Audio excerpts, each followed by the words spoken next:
Hey, what's up everybody? True Boxing here. Thank you for coming back to Get Hit with the Truth. So today we are doing the preview for the Benavidez versus Plant Showtime pay-per-view card that's taking place on Saturday, March 25th, live on Showtime pay-per-view. Actually a pretty good card the PBC's put together here. You know, I'm gonna try, if I have some cash, I'm gonna try to order it because I really want to see the main event, but the undercard should be pretty good too. So before we get started on that though, guys, if you could smash the like button, leave a comment, subscribe to the channel. I really do appreciate any and all support that I can get. Just trying to grow my channel here as best as I can, and I appreciate it. And if you have something negative to say, go ahead and do that, or give me a thumbs down. I want full transparency and honesty.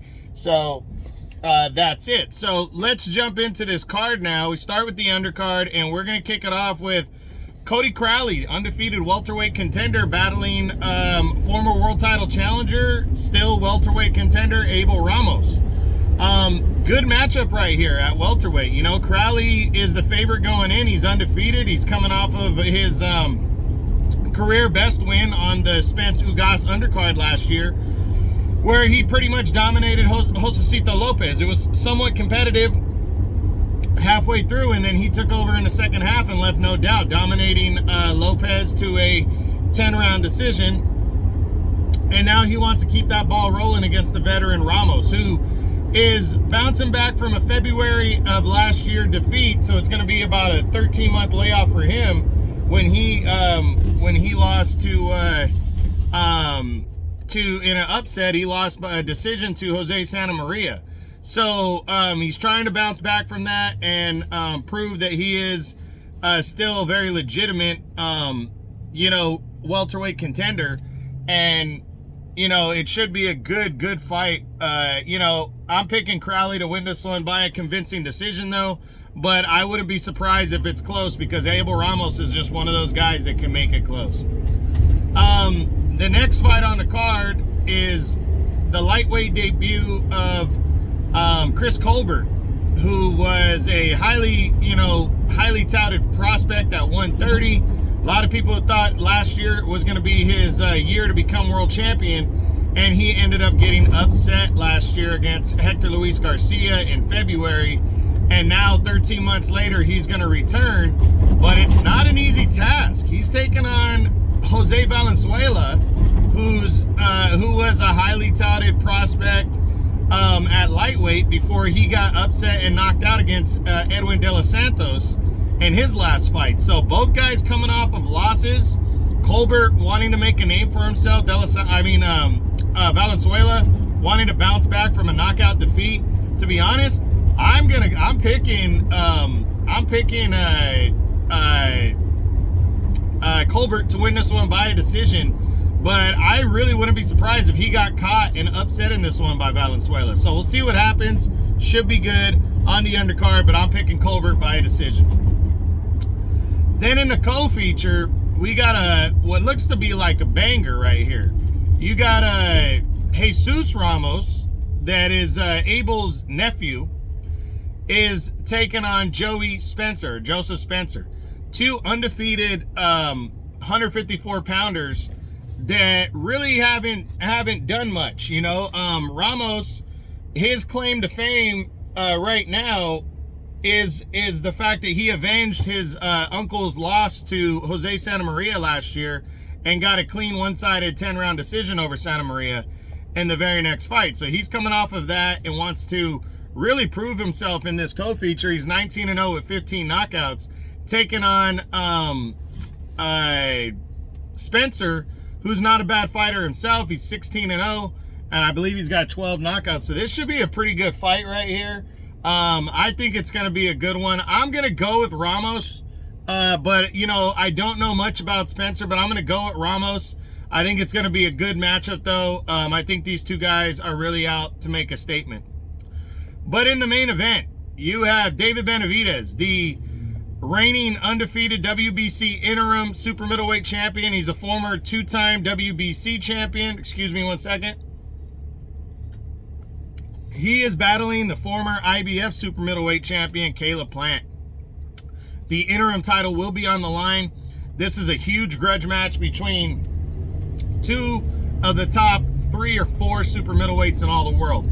I think they're, along with the other 2 guys that are fighting, Canelo and John Ryder, and I think 2 to 4, you can chalk that up to any one between Ryder, Benavidez, and Plant.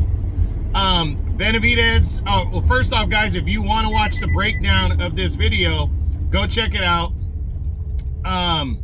Go check out the breakdown of this video. The breakdown video that I have on Benavidez versus Plant. I did that a couple weeks ago, so go check it out if you want more in detail. But you got Benavidez coming off of a knockout win over David Lemieux last year, and trying to really put his best foot forward towards a huge potential showdown with Canelo at some point. You know, and he becomes the mandatory if he beats Plant. And then you got Plant, who is the little bit more, you know, he's a little bit older. He's coming off of maybe his career best win, a brutal 9th round knockout victory over former 2-time champ Anthony Durrell. And he's taken on, you know, he's coming off of that, but he also lost the previous fight to Canelo when he got stopped in the 11th round. So a lot riding on the line for the main event, or for the winner of this main event right here. I mean, there really is a lot riding on it. I think it's going to be a good I think it's going to be a good matchup, but you know, I really can't see Caleb Plant winning this fight. I guess the potential is there that he could outbox Benavidez, but that means he would have to hold Benavidez off. And you know, don't get me wrong, the way he knocked out Durrell, I look at that and go, okay, I think he has a better chance now of pulling off the win. But Benavidez is such a different style fighter than Durrell. And Benavidez is younger, he's faster, he throws a lot of punches, and he also presses his opponents.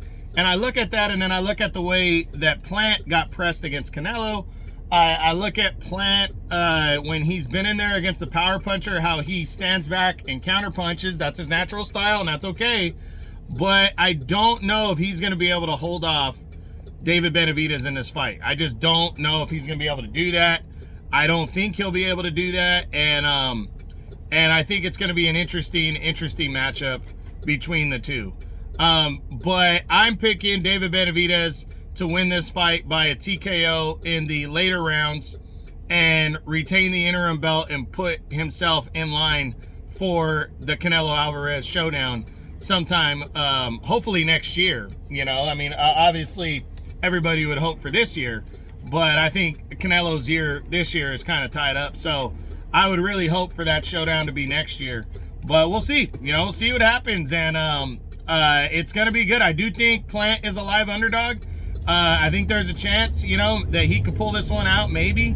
But I really think that Benavidez is going to get the victory. So that's it. That's what I got. You got Plant versus Benavidez in the main event for the WBC interim title, and I'm picking Benavidez. I'm picking Jesus Ramos over Joey Spencer. I'm picking Chris Colbert over Jose Valenzuela. And then I'm picking Cody Crowley over Abel Ramos. So that's it. That's what I got. Hope you guys enjoyed the video. If you did, smash the like button, leave a comment, subscribe to the channel. I appreciate any and all support. This is True Boxing. You've been hit with the truth.